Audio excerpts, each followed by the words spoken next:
5장 우리 11절부터 우리 13절까지 보겠습니다. 제가 가지고 있는 성경책은 신약성경 152쪽입니다.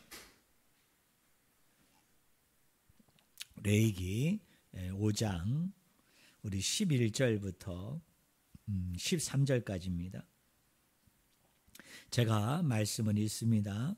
만일 그의 손이 산비둘기 2마리나 쥐비둘기 2마리에도 미치지 못하면 그의 범죄로 말미암아 고운 가루 10분의 1 에바를 예물로 가져다가 속죄 제물로 드리되 이는 속죄제인즉 그 위에 기름을 붓지 말며 유향을 놓지 말고 그것을 제사장에게로 가져갈 것이요 제사장은 그것을 기념물로 한 웅큼을 가져다가 제단 위 여호와의 하제물 위에서 불사를 지니 이는 속죄제라. 제사장이 그가 이 중에서 하나를 범하여 얻은 허물을 위하여 속죄한즉 그가 사함을 받으리라. 그 나머지는 소제물 같이 제사장에게 돌릴지니라. 아멘. 오늘 같이 읽은 본문 말씀을 가지고 하나님의 따뜻한 배려라는 제목으로 같이 은혜의 말씀을 우리가 나누기를 원합니다. 우리가 레위기를 보면 이스라엘 백성들이 하나님 앞에 드리는 5가지의 제사가 소개되어져 있습니다.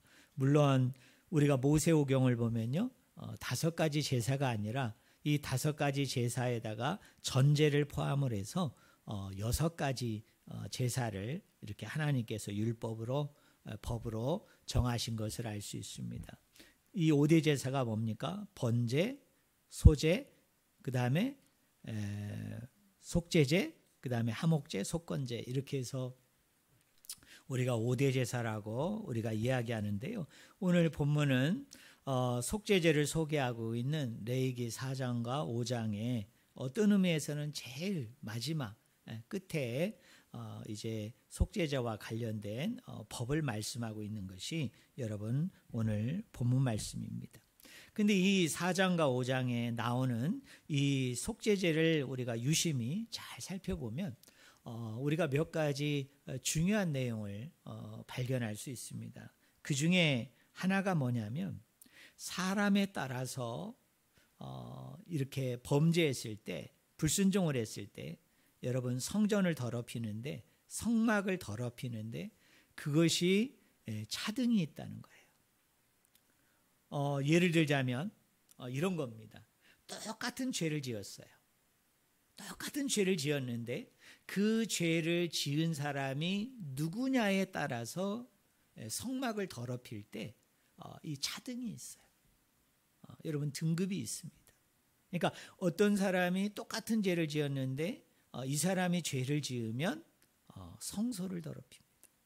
근데 어떤 사람이 똑같은 죄를 지었는데 이 사람은 어디를 더럽히느냐? 마당, 뜰을 이렇게 더럽히는 것으로 그렇게 되어 있습니다. 특별히 대제사장이나 온 회중이 만약에 죄를 짓게 되어지면 성소를 더럽힌다고 해서 이제 이 대제사장이 동물의 피를 가지고 어디까지 들어가게 되어지느냐면 지성소와 성소를 가로막는 그 회막이라는 게 있어요. 그 성막이라는 게 있는데, 텐트라는 게 있는데 그 안까지 깊숙이 들어가서 그곳에다가 피를 뿌리게 되어지고, 그리고 그 안에 있는 분향단에 뿔이 있는데 거기에다가 그 피를 바르게 돼 있어요. 그런데 일반 평민들이, 일반 백성들이 이 대제사장이나 온 회중이 짓는 그 죄를 똑같이 지었단 말이에요. 그러면 이 사람들은 어떻게 하느냐? 대제사장이 동물의 피를 가지고 어디까지 들어가느냐 하면 뜰에 가요. 마당을 갑니다. 왜? 뜰을 더럽혔거든요. 마당을 더럽혔거든요. 그러면 어떻게 하느냐? 거기 번제단이 있어요. 그러면 그 번제단에 뿔이 있는데 그 뿔에다가 피를 바르고, 그리고 번제단 옆에다가 그 피를 쏟아 붓습니다. 물론 번제단 그 밑에다가 피를 뿌린다고 그래서 이렇게 번제단이 있는데 그 번제단 주변에다가 양동이 같은 양푼이 같은 그런 데다 피를 받아가지고 가거든요. 그를 갖다가 이 번제단 사각으로 만들어진 이 조그만 제단에다가 늘 이렇게 피를 뿌리는 건 아니고요. 이스라엘의 그 랍비들이 성경의 주석이라고 하는 미슈나에 보면은 또 지금 과거에 여러 문헌이나 자료들을 보니까 그 번제단 옆에 여러분 성막에 4군데 벽이 있잖아요. 그 벽에다가 여러분 우리 옛날에 초등학교 다닐 때 대청소할 때 여러분 화장실 청소할 때 어떻게 하죠? 우리 양동이에다가 물을 가득 받아가지고 어떻게 합니까? 바닥에다가 물을 쫙 하고 던지죠. 그런 것처럼 이 대제사장이 평민들 보통 백성들이 죄를 지을 때는 번제단 뿔에다가 피를 바르고 그리고 두 번째로는 어떻게 하느냐면 그 피를 가져다가 사면의 벽에다가 마치 청소를 하는 것처럼 대청소를 하는 것처럼 사면의 벽에다가 피를 쫙 부으면서 이 속죄제를 여러분 드리게 돼 있습니다. 그러니까 이 속죄제를 보면 다시 한번 정리해 드립니다만 특징이 뭐냐면 똑같은 죄를 지었음에도 불구하고 어떤 대상과 어떤 사람이 죄를 짓느냐에 따라서 그 죄가 어떻게 된다? 차등이 있다.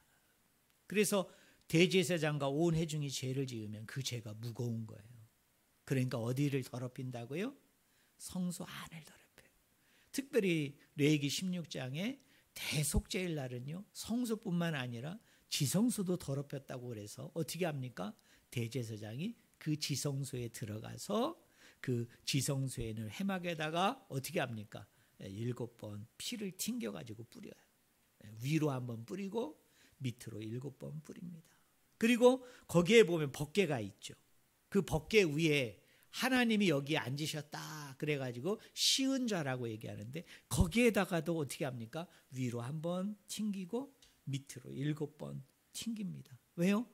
이 사람들이 똑같은 죄를 지었지만 대제사장과 전체 이스라엘 백성이 지은 죄는 그 죄가 너무나 무겁다라고 여겼기 때문에 성소를 더럽히고 또 지성소를 더럽혔다고 그래서 성소는 그때그때마다 청소하지만 이 지성소는 1년에 하루 그 지성소를 그런 방법으로 청소를 하는 거예요. 정결하게 하는 거예요. 거룩하게 하는 거예요. 이것이 뭐냐? 이게 속죄제입니다. 그리고 이 속죄제는 두 번째 특징이 뭐냐면 이 사람마다 누가 드리냐에 따라서 제물이 달라집니다. 대제사장이 범죄하잖아요. 그러면 하나님 앞에 뭘 드릴까요? 우리 저번에 배웠죠. 제물 중에 가장 비싼 거 뭐였습니까? 숫소, 황소를 잡아서 드려요. 그리고 이스라엘 백성이 12지파잖아요. 그러면 여러분 이 12지파의 우두머리 그걸 우리가 뭐라고 얘기합니까? 족장이라고 그러죠. 지파장이라고 그랬는데 이 사람들이 죄를 짓게 되어지면 두 번째로 비싼 걸 드려요. 그게 뭐냐? 숫, 염소를 드립니다. 그리고 이제 일반 백성들, 보통 사람들이 죄를 짓게 되어지면 그거보다 좀 더 덜 비싼 뭐를 드립니까? 암염소, 암양을 하나님 앞에 잡아 올려드리게 돼 있습니다. 그런데 우리 하나님은요 어떻게 하시느냐 하면 일반 평민 중에 너무 가난해가지고 이렇게 암양도 드릴 처지가 못 돼요. 암염소도 드릴 처지가 못 되는 사람에게는 하나님께서 배려 차원에서 뭐를 허락하십니까? 집비둘기 2마리. 또 집비둘기가 없으면 산에 가서 산비둘기 2마리를 잡아와가지고 어떻게 하느냐 하면 비둘기를 하나님 앞에 드리도록 합니다. 그런데 오늘 본문 말씀 5장 11절부터 13절에 보면 하나님이 더 배려하세요. 그 배려가 뭐입니까? 여러분 5장 11절에 뭐라고 그랬어요? 만일 그의 손이 산비둘기 2마리나 집비둘기 2마리에도 뭐하지 못하면 미치지 못하면 이 이야기는 뭐냐면 이건 아주 극빈층이에요. 아주 극빈층이에요. 그러면 이 극빈층인 사람은 어느 정도냐? 집비둘기 2마리도 드릴 형편이 안 돼. 산비둘기를 이렇게 잡아올 형편도 안 돼요. 그런 사람들은 뭐를 드리라고 얘기했습니까? 고운 가루 10분의 1 에바를 드려라. 이렇게 얘기합니다. 그럼 여러분들 중에 혹시 머릿속에서 이런 생각이 드신 분이 계실 거예요. 아니, 집비둘기 2마리는 가축이니까 옛날 고대 사람들은요, 집에서 비둘기를 길러가지고 비둘기 고기를 먹었어요. 근데 이게 가축입니다. 가축. 그런데 산비둘기는 어떻습니까? 내가 비둘기를 기를 만한 형편이 못 돼요.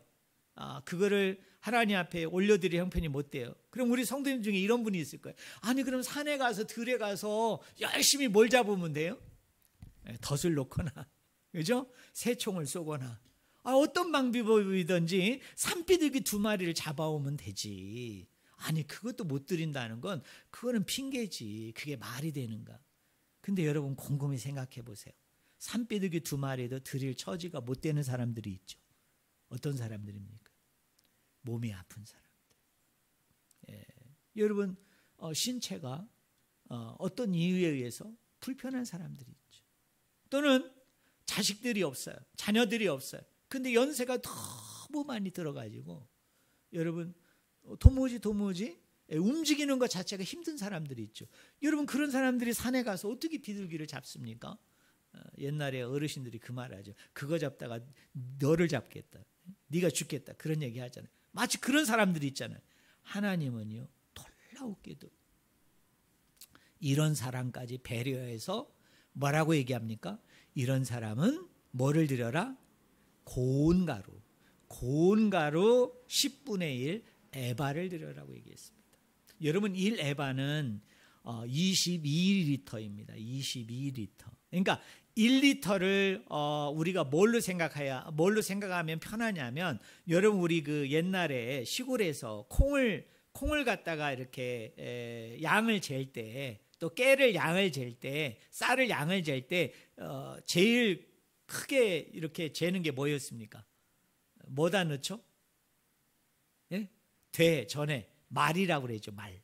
한 말, 두 말, 세 말 이렇게 하잖아요. 근데 한 말, 두 말 그 밑에 단위가 뭐죠? 한 대, 두 대, 세 대라고 얘기해서 요만한 사각형으로 만든 거, 아마 우리 시골에서 이렇게 잘하신 분들은 알 거예요. 대가 뭔지. 이렇게 사각형으로 만든 조그만 거예요. 1리터가 그 한 대에 한 대. 그러면 1에바가 22리터이니까 몇 대입니까? 22대이죠. 그러면 하나님이 만약에 1에바를 맞춰라 그러면 이건 비둘기보다 비싸요. 여러분 생각을 해봐요. 22대인데 여러분 비둘기가 뭐 얼마 하겠어요. 그런데 하나님은 뭐라고 그러죠? 1에바의 10분의 1이에요. 그럼 10분의 1이면 얼마죠? 2.2리터예요. 여러분 2.2리터 쉽게 생각하시면 뭐냐면, 여러분 우리 생수 있죠. 생수. 큰 그 리터가 몇 리터입니까? 예? 얼마? 1.5 또는 어떤 거 1리터죠.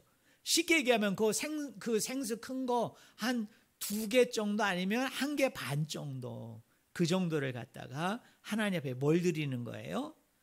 여러분 고운 가루를 드리는 거예요. 근데 우리 한번 생각해 봅시다. 여러분 고대 사람들은, 여러분 그 고운 가루가 뭐냐면 밀가루인데요. 쉬운 말로 얘기하면 곡식가루예요. 곡식가루. 여러분 그 가루를 빻을 때 뭐를 사용했겠어요? 맷돌을 사용했죠. 맷돌. 저는 어렸을 때 해봤어요. 그럼 여러분 이거 맷돌을 돌리면 지금처럼 우리 뭐 곰표 밀가루 막 이런 거 있잖아요. 그죠? 그런 밀가루처럼 아주 이렇게 곱게 고운 가루로 나올까요? 아니면 투박하게 나올까요? 갈아보신 분은 알겠지만요, 상당히 투박합니다.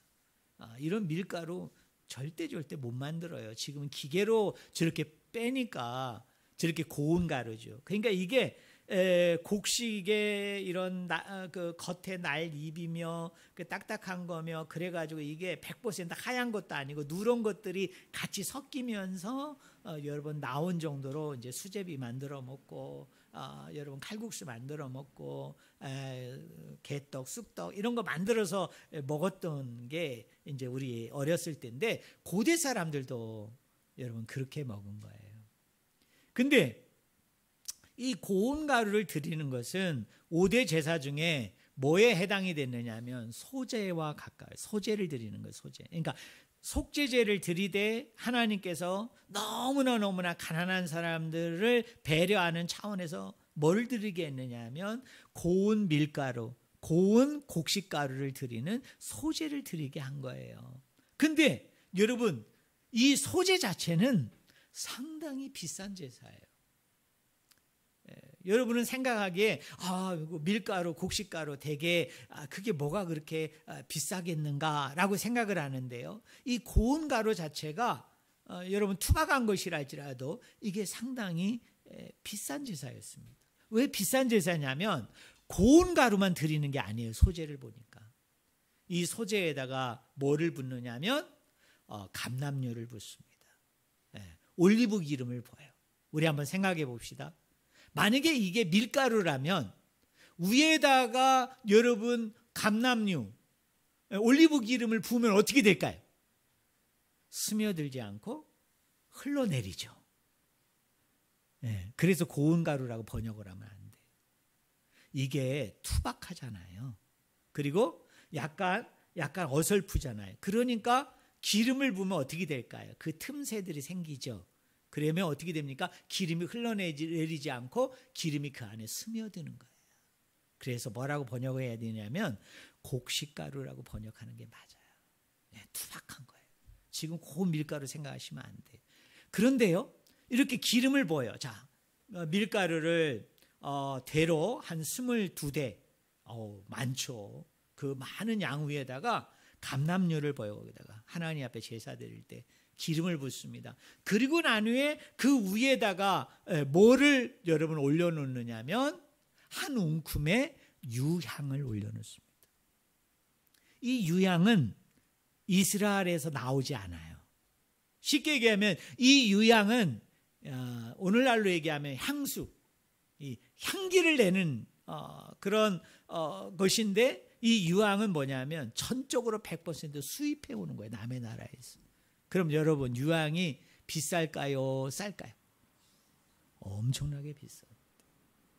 그래서 이 소제 자체도 뭐냐면 상당히 비싼 제사예요. 근데 여러분 아주 극빈층 2마리의 집비둘기도 산비둘기도 드리지 못하는 사람들에게 고운 가루를 드리라고 그랬는데 아니 그러면 목사님 이 고운 가루가 이렇게 고급인데 아니 어떻게 생각하면 비둘기보다 더 비싸고 평민들이 드리는 암염소나 암양보다는 비싸요. 순염소는 모르겠는데 이게 말이 됩니까? 이게 무슨 따뜻한 배려입니까? 지극한 배려입니까? 근데 오늘 본문 말씀이에요. 하나님 뭐라고 그럽니까? 11절 후반절 보세요. 거기 보면 이렇게 나오죠. 고운 가루 10분의 1 에바를 예물로 가져다가 속죄 제물로 드리되 이는 속죄제인즉 그 위에 뭐를 붓지 말고 기름을 붓지 말고 또 뭐를 놓지 말라고 그래요? 유향을 놓지 말라. 그러니까 여러분 그런 거예요. 생수병에 하나 반 2개 정도의 투박한 곡식가루만 드리라. 왜요? 기름은 비싸거든요. 유향은 비싸요. 그러니까 하나님이 이건 소재로 쳐도 엄청나게 배려하는 것이고 조금 이따가 우리가 살펴보겠습니다만 속죄제의 맥락에서도 엄청나게 배려하는 거죠. 왜요? 비둘기를 드려야 되거든. 그런데 하나님께서 아주 예외적인 조항으로 뭐라고 그랬느냐? 고운 가루를 드려라. 곡식가루를 드려라. 이렇게 얘기해요. 그런데요. 이걸 이제 제사장에게 가져가요. 그러면 여러분 12절을 보세요. 그것을 제사장에게로 가져갈 것이요. 제사장은 그것을 기념물로 한 웅큼을 가져다가 자 여러분 이 고운 밀가루 이 고운 곡식가루를 번제단에 올려놓고 태워드리는데 이걸 다 태워드리는 게 아니에요. 이 정도의 양에서 한 웅큼을 떼어다가 그 웅큼만 태우라는 거예요. 그리고 나머지는 제사장 몫이에요. 그래서 제사장이 그걸 가져가는 거예요. 그러면 한 웅큼이 얼마냐? 제 손을 보세요. 한 웅큼은 이렇게 다섯 손가락을 펼쳐가지고 요 두 손가락 있죠. 요 두 손가락으로 딱 짚는 거예요. 이렇게. 이스라엘 사람들 진짜 이렇게 해요. 거기 밀가루에다가 딱 손을 얹고서 요 두 손가락으로 이렇게 딱 잡아서 그만큼 어떻게 하느냐, 번제단에 이렇게 놓는 거예요. 그러니까 여러분, 요 두 손가락으로 잡을 양이 얼마나 될까요? 500원짜리 크기 정도밖에 못 잡혀요. 그 정도만 하나님께 드려요. 그럼 하나님이 어떻게 하신다고요? 대제사장이 숫소를 드린 거나, 또는 족장이나 지파장들이 순염소를 드린 거나, 일반 평민이 암염소를 드리거나 집비둘기 2마리, 산비둘기 2마리를 받은 것만큼 똑같이 어떻게 한다고요? 그 제물을 받으십니다. 그 제물을 기뻐 받으세요. 자, 우리는 여기에서요, 드림의 원칙을 우리는 한 가지를 발견할 수 있어요. 여러분 한번 따라해 보실래요? 형편에 따라. 따라하겠습니다. 형편에 따라. 그래요. 우리 하나님은 제사를 규정함에 있어서, 제물을 드리는 그 규정과 법을 세움에 있어서 우리 하나님은 어떻게 하시느냐면 형편에 따라 드리라는 거예요. 여러분, 이걸 절대로 우리가 잊어서는 안 돼요.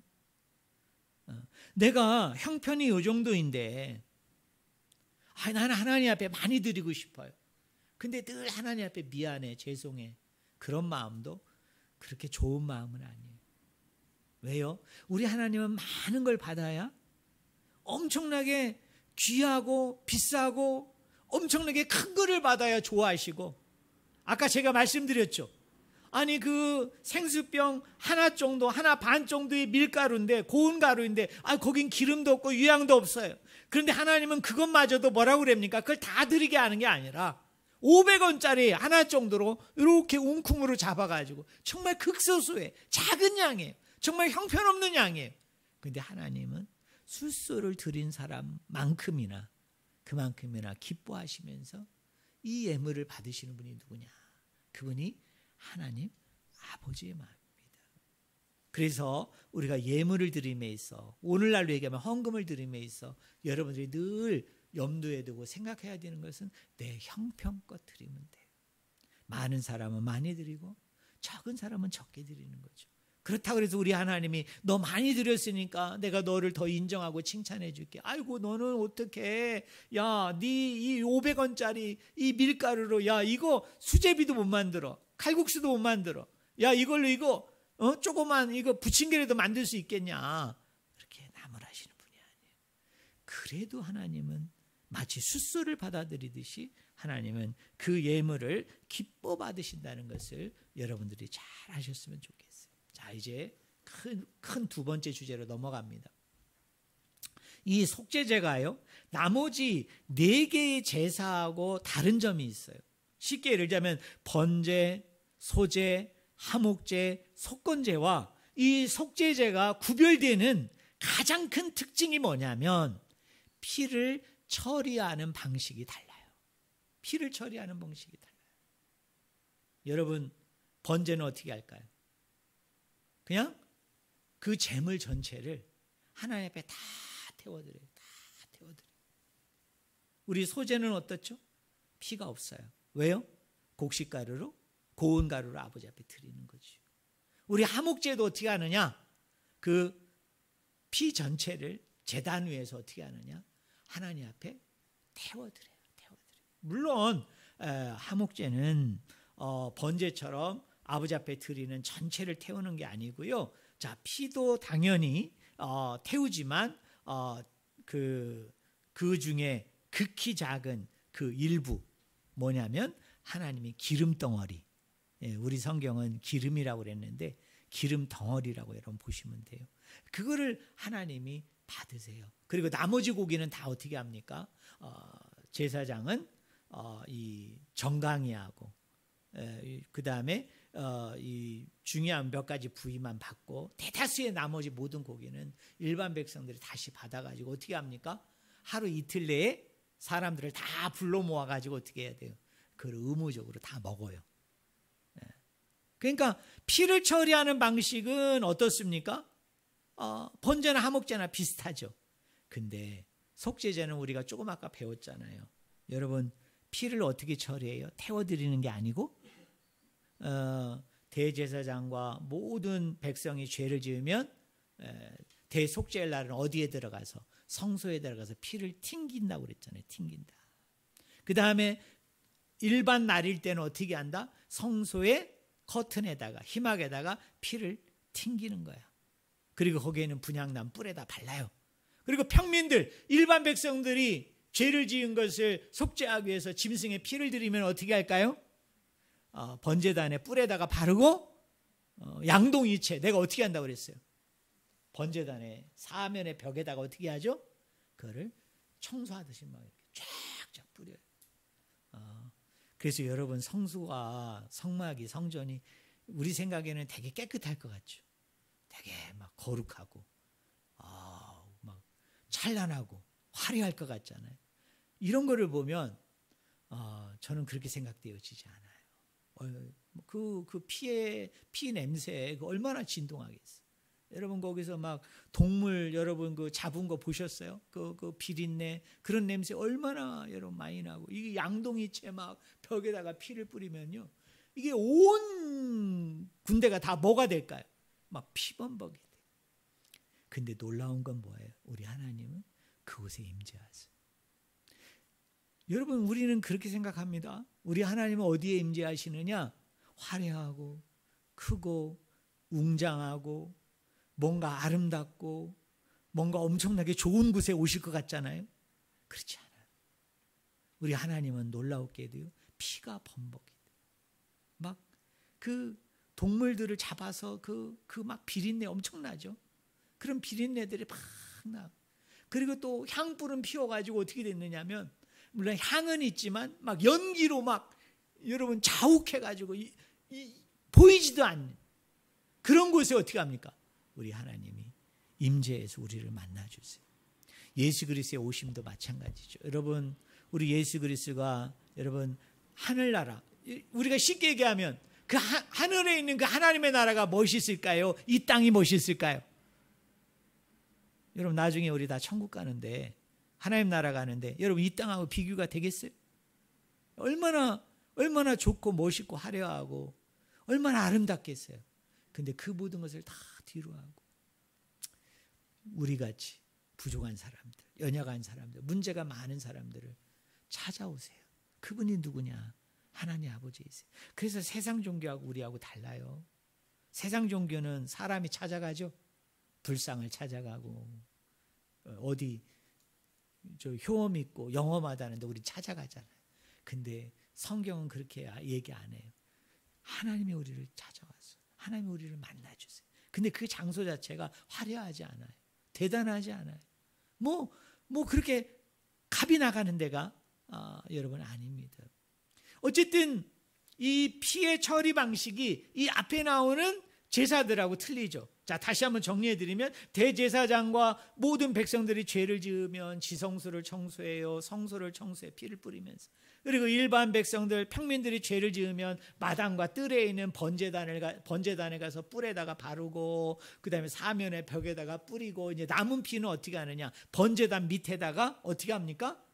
그 밑으로 쏟아부어요. 근데 여러분이 오해하지 말아야 될 것은, 번제단 밑에다 쏟아부으니까 남은 피는 필요 없으니까 청소하나 보다, 이걸 폐기 처리하나 보니다. 아니에요. 밑에다 부을 뿐이지 그 피도 하나님 앞에 뭐 하는 거예요? 아버지 앞에 드린 거룩한 것이잖아요. 그러니까 그것도 드린다는 의미예요. 아버지 앞에 올려드린다는 의미지, 그 번제단 밑에다가 샥 뿌렸으니까 마치 쓰레기처럼 이제 다 사용하고 남은 거니까 폐기 처분하는 건 아니에요. 폐기 처분하는 건 어디다 하는 줄 아세요? 성막 밖 감난산에 가보면 똥이라든지 또는 그 막 불필요한 것들, 여러분 그런 거죠. 여러분 속죄제 한번 생각해 보세요. 자, 속죄제를 드릴 때 자, 피는 뽑아서 그렇게 해요. 그럼 고기는 어떻게 할까요? 고기는 대제사장과 그 다음에 온 회중이 지은 죄, 그리고 지파장 족장들이 지은 죄는요, 얼마나 이 사람들의 죄의 무게가 큰지 이 제물을 먹지 않아요. 그래서 이 제물을 어떻게 하느냐 하면 감람산에 가져다가 똥을 태우는 데 가가지고 이 제물을 고기를 다 태워 없애요. 근데 재미나는 게 뭔지 아세요? 평민들이 드린 제물은, 그리고 가난한 자들이 드린 비둘기는, 그리고 극빈자들이 드린 이 밀가루는 누구 몫이냐? 제사장이 다 먹습니다. 그거를. 왜요? 죄의 등급에서 덜 오염됐어요. 그래서 그건 먹어도 돼. 하지만 대제사장과 온회 중에 지은 죄는 얼마나 그 죄가 무겁던지 그 제물 자체를 다 더럽힌 거라고 하나님이 여기셔서 어떻게 하느냐면 하나도 남김없이 피만 빼고 모든 고기는 다 감람산에 가져가서 어떻게 하라고요? 다 불태우라고 그랬어요. 자, 그러면 우리 한번 살펴봅시다. 속죄제는 다른 제사하고 구분점이 뭐라고 그랬어요? 특징이 뭐라고 그랬어요? 뭐를 처리하는 방식이 다르다? 피를 처리하는 방식이 달라요. 그럼 속죄제에 있어서 핵심은 뭐죠? 동물의 피입니다. 동물의 피가 중요해요. 그런데 우리 하나님이 놀라웠게도요, 극빈층들에게는 피가 없는 뭘 드리라고 그래요? 곡식가루를 드리라고 그래요. 여러분, 고운 밀가루를 드리라는 거예요. 이게 얼마나 충격적이고도 얼마나 놀라운 사실인 줄 압니까? 자, 여러분, 이거예요. 하나님이 우리의 죄를 용서해 주시는 것은, 사죄의 은총은 피에 있는 것이 아니구나. 그게 동물의 피든, 우리가 신약으로 얘기하면 예수 그리스도의 피든 그 피가 우리를 속죄하는 게 아니네. 그 피가 우리를 사죄의 은총 가운데 나아가게 하는 게 아니네. 오늘 우리 성도님들은 오늘 분명히 깨달으셔야 돼.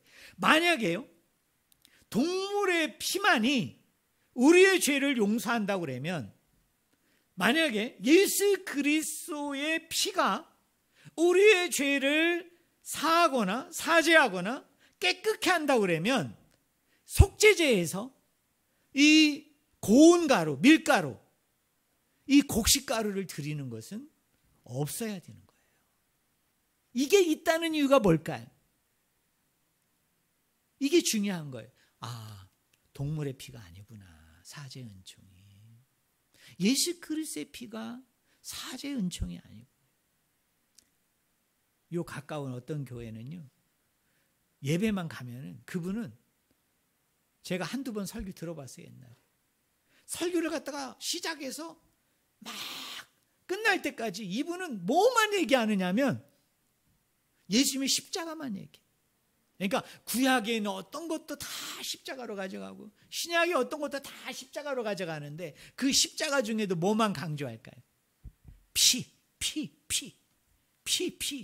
그래서 그 교회 가서 찬양 부르면 맨날 보혈 찬양만 부르는 거예요. 예수님의 피와 관련된 그 찬양이 있죠. 그것만 막 열심히 불러요. 막 춤춰가면서 막 손 들고 막 외치면서. 왜 그럴까요? 그래야 은혜가 되고, 그래야 역사가 일어나고, 그래야 회복이 되고, 그래야 구원이 된다는 거예요. 맞나요? 우리 성도님도 오늘 분명히 기억해야 돼요. 사죄 은총은 피에 있지 않아요. 우리의 죄 용서함의 은혜는 피로 말미암아 되어지는 게 아니에요. 왜 그러느냐? 오늘 레위기 5장 11절부터 13절에 보니까 피 없는 제사가 속죄제예요. 앞에 나오는 다른 제사도 피 있는 제사였지만, 만약에 피가 사죄 은총이었고 속죄 은총이었다면 당연히 속죄제는 죄를 사하는 것인데, 죄를 사하기 위해서 드리는 것인데, 만일 너희에게 이러이러한 허물이 있다면, 만일 너희가 이렇게 하나님 앞에 범죄하면 속죄제를 드리라고 얘기했거든요. 왜 허물과 죄가 있을 때 속죄제를 드리라고 했을까요? 이게 사죄의 은총이에요. 용서를 받는 길이에요. 그런데 하나님은 놀라웠게도요, 계속 피를 얘기하다가 맨 마지막에 극빈층들, 그 사람들을 배려하는 차원에서 얘기할 때 뭐라고 얘기하느냐 하면, 거긴 피가 안 나와요. 곡식가루만 나오는 거예요. 밀가루만 나오는 거예요. 우린 이걸 통해서 뭘 알 수 있느냐? 피가 사죄 은총, 용서 은총이 아니구나. 그럼 여러분이 저에게 질문해야 되죠. 그럼 목사님, 우리가 죄 용서함을 받는 건 뭘로 받습니까? 우리가 사죄를 받는 건 뭘로 받습니까? 하나님의 은혜예요. 하나님의 사랑으로 받는 것입니다. 하나님의 전적인 주권이에요. 그럼 여러분들이 저한테 물어보겠죠. 아니 목사님, 레위기에 보면 피 흘림이 없은즉 사함이 없다는 말도 나오고, 히브리서에 보면 히브리서 기자가 분명히 얘기했는데요, 피 흘림이 없은즉 사함이 없다. 근데 여러분, 그 한 절만 보면 안 돼요. 제가 얘기했죠. 어떤 한 절을 이해하려면 뭐를 봐야 된다? 문맥을 봐야 돼요. 문맥. 그 흐름을 봐야 돼요. 그 흐름은 히브리서 같은 경우 뭐냐면, 그 율법이 그 모세를 통해서 하나님께서 이스라엘 백성에 주신 그 하나님의 법에 관해서 그 제사 규정에 대해서 이야기하는 맥락 속에서 그 레위기에 있는 말씀을 히브리서 기자가 거기서 인용해 가지고 거기서 와서 얘기하는 거예요. 근데 여러분 그거 아세요? 신약 성경 중에 피 흘리다라는 이 단어는 여기 딱 한 번밖에 안 나와요. 딱 한 번밖에 안 나와요. 여러분 만약에 예수님의 피가 그렇게 중요했다면 저 어떤 분처럼 모든 걸 다 피로 기결하고 모든 걸 다 피로만 얘기한다면, 여러분 마태복음부터 요한계시록까지 예수 그리스도의 피 흘림에 관한 얘기가, 그런 표현들이, 그런 단어가, 말씀이 성경 안에 수백 군데에 나와야죠. 그래야 맞죠. 근데 딱 하나 나오는데 그 딱 하나 나오는 것도 어떤 맥락에서 나오느냐? 이 구약의 제사의 맥락, 그 율법의 맥락. 그래서 구약에서 제사에서 이런 규정이 있는데, 이런 말씀이 있는데, 그게 레위기와 말씀과 연관 속에서 이게 어떤 의미와 내용을 가지고 있는가라는 거를 이렇게 풀이하는 과정 속에 있어요. 그래서 우리 성도님들이 오늘 분명히 알아야 돼요. 한번 따라하겠습니다. 사죄의 은총은 하나님의 전적인 주권이다. 여러분, 내가 피를 들여서 사죄가 ES고요. 내가 피를 안 들이니까 사죄가 노라면요. 그 사죄의 주권은 누구에게 있어요? 네? 나에게 있죠. 내 선택에 있잖아. 내 결정에 있잖아.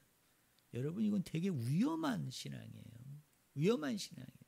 예수님의 피가 뭔지 아세요? 이거는 형상화시킨 거예요. 형상화. 네? 예수님이 2000년 전에 그 십자가상에서 흘리신 그 피가 실제로 우리의 죄를 용서하고 우리 죄를 깨끗게 하고 사죄케 하는 게 아니에요. 그는 뭐냐면 형상화시킨 거예요. 이미지화시킨 거예요. 쉽게 얘기하면 시청각용이에요. 여러분, 구약에 나오는 동물의 피도 마찬가지입니다. 이 피가 우리를 속죄하고 우리를 깨끗게 하는 게 아니라 그 피 자체는 형상화된 거예요. 이미지화되어진 거예요. 우리의 사죄의 은총은 하나님의 전적인 주권이기 때문에 ES노는 전적으로 누구에게 달려 있습니까? 하나님에게 있는 거예요. 내가 피 있는 제사를 드려도요, 다 용서함 받느냐? 절대 아닙니다. 드리는 자의 그 마음이 중요해요.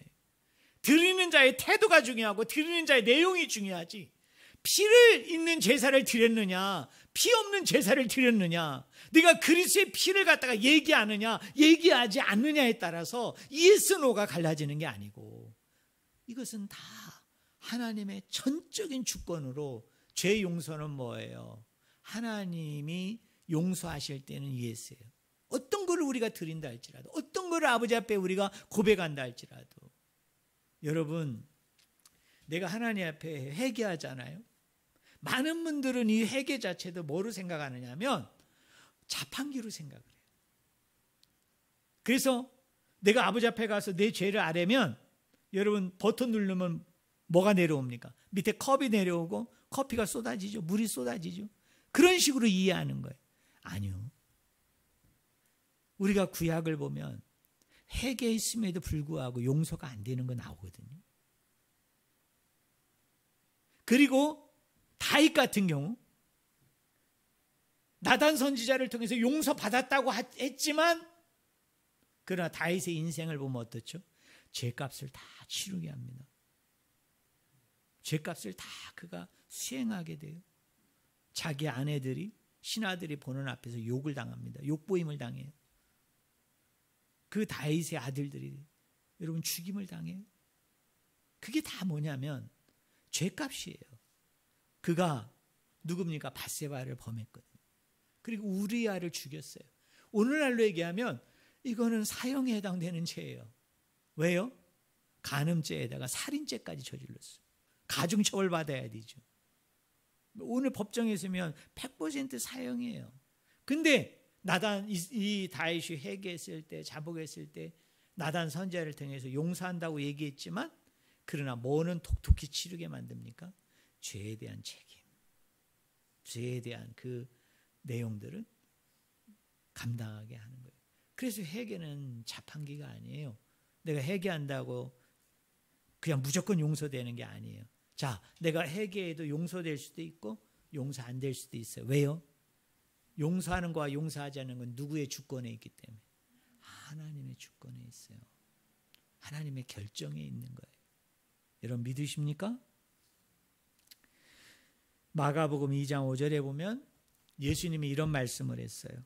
한번 말씀 띄워주세요. 우리 이거 중요합니다. 한번 말씀 읽어봅시다. 마가복음 2장 5절.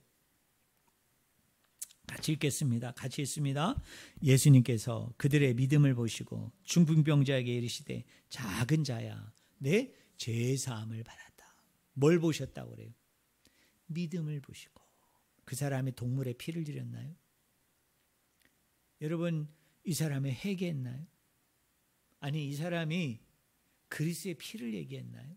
그래서 예수님이 그렇게 얘기했어요. 내 피로 너 죄사함 받았어. 너 죄 용서함 받았어. 그 얘기 안 하세요. 뭐라고 그럽니까? 예수님께서 그들의 믿음을 보시고 그 중풍병자에게 얘기합니다. 작은 자야 네가 죄사함을 받았어. 죄 용서함을 받았어. 그랬더니 그 주변에 있는 바리새인과 율법학자들이 뭐라고 그랬죠? 도대체 누구이길래 지가 하나님이야? 죄 용서함의 권세는 주권은 하나님에게만 있는데 아니 저 나사렛 출신 저 요한의 저 아들이 죄사함을 선언하고 있어요. 그래서 신성모독죄로 죽인 거예요. 여러분 유대인들도요 예수님 당시에 제가 유대 문헌을 찾아봤어요. 자 그럼 유대인들은 죄사함을 뭘로 이해했을까? 이 유대 문헌에 보니까 이 사람들이 이렇게 얘기했어요. 죄사함은 동물의 피에 있지 아니하고 우리가 드리는 제사의 피에 있지 아니하고 우리가 얼마나 선행을 행하고 우리가 얼마나 구제를 행하고 우리가 얼마나 하나님의 정의를 실천하느냐에 따라서 내가 죄 용서함을 받는다. 이렇게. 여러분 하이델베르그 그 신앙 문답서가 있어요. 이 하이델베르그 신앙 문답서는 특별히 우리 장로교 같은 데에서는 뭘로 여기느냐면 모든 신앙의 그 뭐라고 그럴까요? 뼈대라고 얘기해요. 뼈대. 우리 모든 신앙의 근간이에요. 쉽게 얘기하면 어떤 사람이 이단이냐 이단이 아니냐라고 우리가 판별을 할 때 성경을 가지고 판별도 하지만 그 하이델베르그 그 신앙 고백서에 나와 있는 거기 보면 이제 구원이 뭐냐 믿음이 뭐냐 하나님은 몇 분이냐 예수님은 누구냐 성령은 누구냐 해서 이렇게 간단하게 이렇게 교리가 나와 있어요. 거기 교리를 딱 읽어보면 그 5장인가요? 어떤 그 부분에 그 말이 있어요. 회개하면 죄 용서함을 받는가? 근데 그 문답서에 뭐라고 나왔는지 아세요? 회개하면 반드시 죄 용서함 받는 게 아니라는 거예요. 그런데도 불구하고 회개는 중요하다. 왜 그럴까요? 여러분 내 죄를 고백하고 아뢰는 건 중요하죠. 그러나 여러분 내가 이렇게 회개했다고 해서 내가 이걸 선택했으니까 무조건 자판기처럼 죄 용서함이 떨어지는 건 아니에요. 그 예수와 너는 누구에게 달려있다? 하나님의 주권이에요. 하나님이 용서하기 싫으시면 안 하실 수도 있어요. 하나님이 용서하기를 좋아하고 기뻐하면 하나님이 용서하는 거지. 내가 회개했으니까, 내 편에서 이걸 선택했으니까, 이걸 결정했으니까, 내 편에서 뭐를 행했으니까 여러분 죄 용서함이 임한다는 건 그게 인본주의 신앙이에요. 그게 행위구원이죠. 여러분들이 그걸 기억했으면 좋겠어요. 마지막으로요. 누가복음 7장 48절 보세요. 우리 한번 이 말씀 같이 읽어봅시다. 같이 읽겠습니다.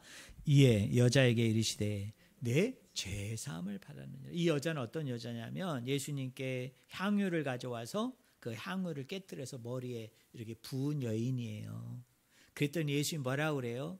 이 여자의 사랑함이 다른 어떤 사람보다도 참 크다고 얘기해요. 그 사랑을 보시고요. 예수님께서 뭐라고 그랬는지 줄 아세요? 아까는 믿음을 받잖아요. 이번엔 사랑을 보시고 뭐라고 얘기해요? 그 여인한테 내 죄사함을 받았다.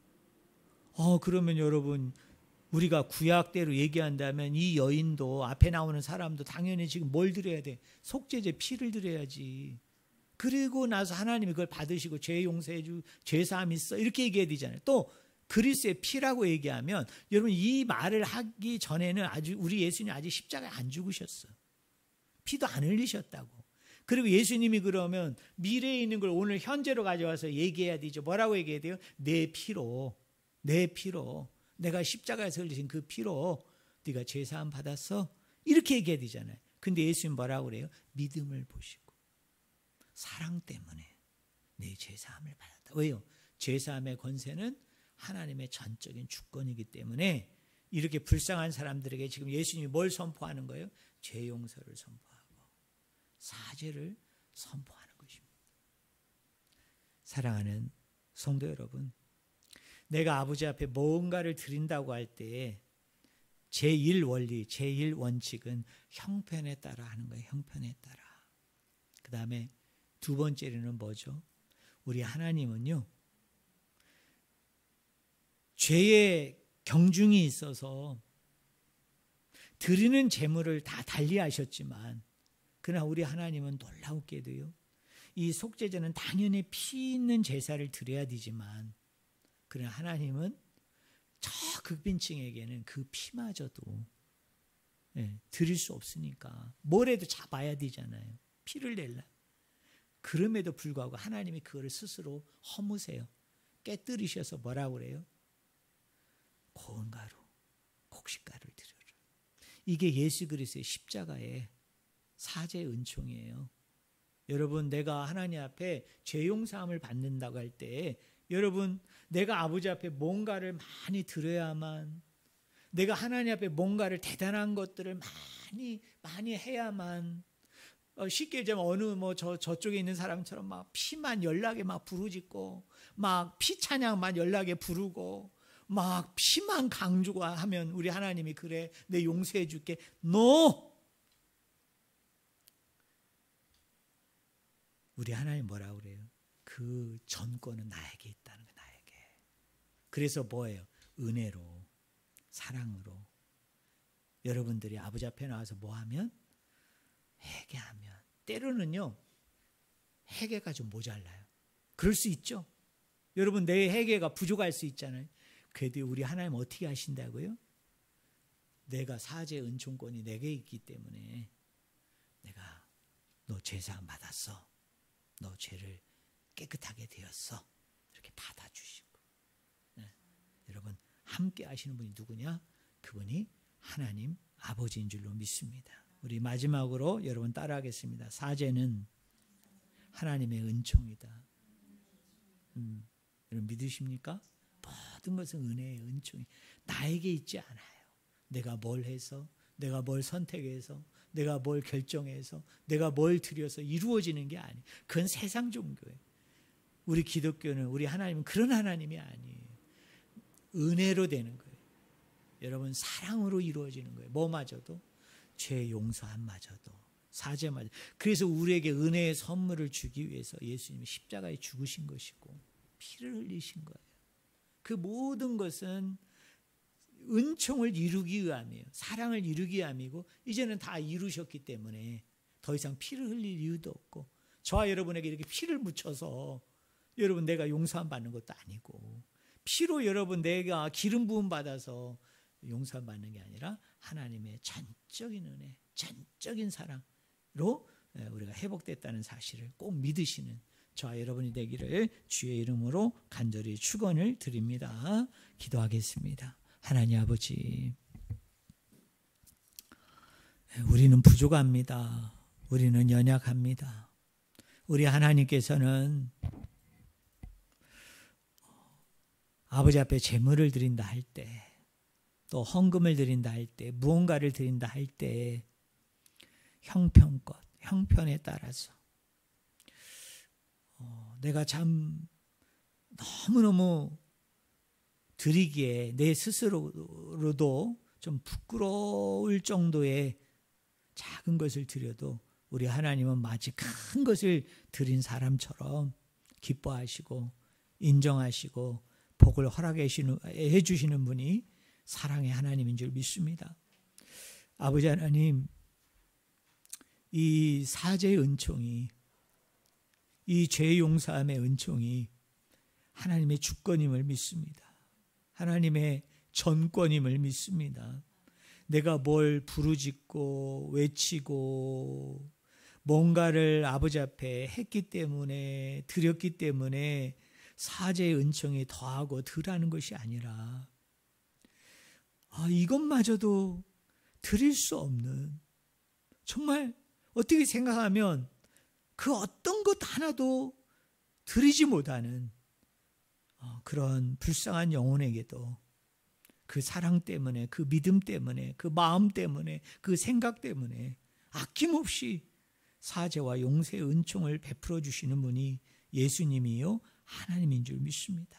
아버지 하나님, 우리가 이 사랑에, 이 은총에 감격해서 정말 기뻐하고 즐거워하면서 정말 신앙생활을 아주 행복하게 잘 감당하는 우리 성도들 한 분 한 분이 다 될 수 있도록 축복하여 주시옵소서.